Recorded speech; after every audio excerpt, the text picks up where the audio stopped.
Our third book coming out, it's in production right now. It's been laid out. Women of the American Revolution, Lost Voices of America's First Generation. This one, women's stories have been left out of the American Revolution from day one. And these are not your Betsy Ross stories. Okay? These are about women from all 15 colonies, every color, every status of free or enslaved. And they may have been known in their little region of their county or something like that. But these are stories that they need to be told, and kids need to know this information nationwide. I mean, we had one lady out of Massachusetts who she didn't want to just serve the country, in what that would be considered back then a normal way. She wanted to fight.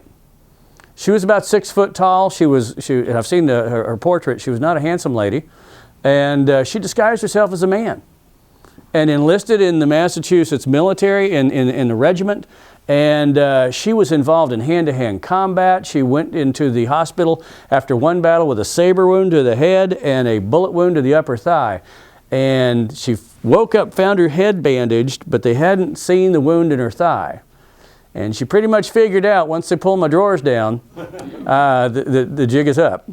So she limped off back to her tent, dug the bullet out with her own knife and sewed herself up. And I thought, why? Why would she put herself through this to keep from being discovered? And then I found a story of another lady in Massachusetts who'd done the same thing, but after being promoted to corporal, someone found out that she was indeed a woman. She deserted, and they found her, they arrested her, sentenced her to 2 years in prison, not for desertion, for wearing men's clothing in public. And that's what but they were willing to do that. They were willing to do whatever it took. And when the battlefields ended up in your front yard in some of these regions of the country, the stories of courage and things these women endured is unbelievable.